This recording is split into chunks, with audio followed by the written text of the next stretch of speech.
to get compilable and working in the engine would be the ASM draw system, and that means we would need to have clip info, which is already fairly cleaned up. Draw area and draw system, they need a little bit more cleaning, but they're okay.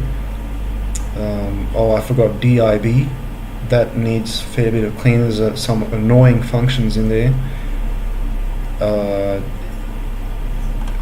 We'd probably need file. That's if we want to substitute the new system of res file. So res file is here. This is basically for reading DRS files and SLP files, so we can get the shape into memory and then we can draw the pixels using the ASM draw system. If we're using the new system, we'll need raw memory, which is already cleaned up. We don't have to worry about that. We'd also need shape. There's quite a lot of cleaning involved in here. There's a few annoying functions I've been trying to clean. The span list we need, span manager. Most of these have been cleaned up. So, and string. We would need string, and we would need, I think, a few others.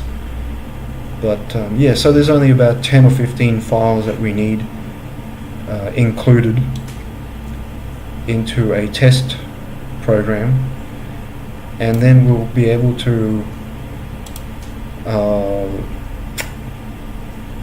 compile that, the core part of the engine, and then there we've got somewhere to start. So that would be really good. And then the only other thing I could probably explain as well is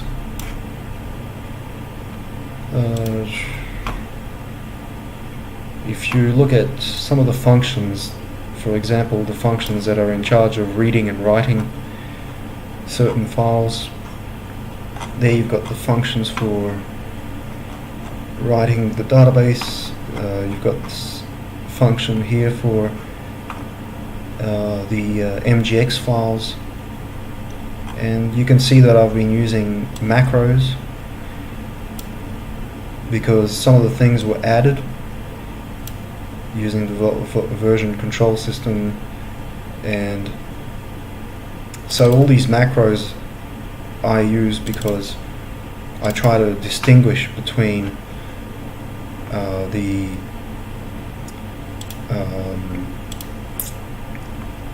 different builds. As you can see here, there's a fair bit of builds that we want to include in there. So in order to differentiate that, we would need to use macros, and the solution I had for that was this file right here. I've created a version control system for all the builds, and then there's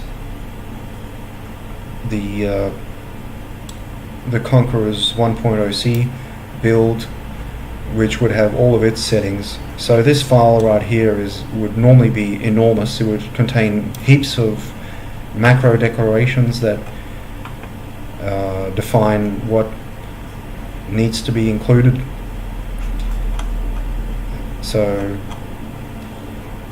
that's about it. That's all I can think of. This IDA file will get rid of that.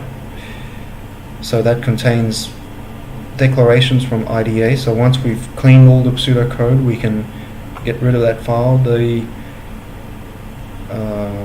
CMake, I'm actually having trouble with how to set my whole project up so that it can work on different compilers and different IDEs. So I'm not too sure how that can work, but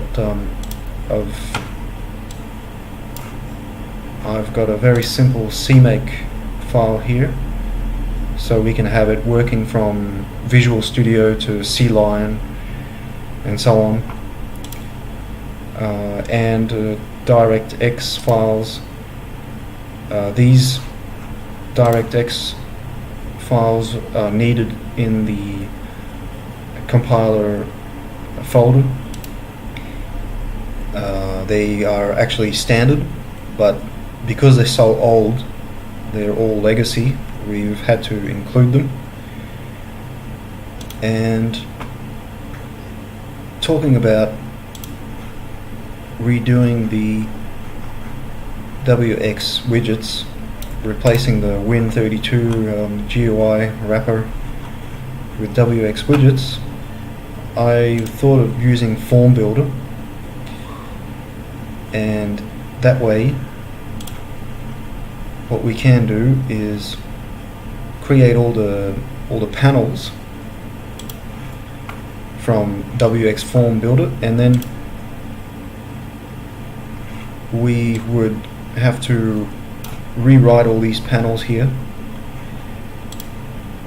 but we just use the FBP file, Form Builder Project, and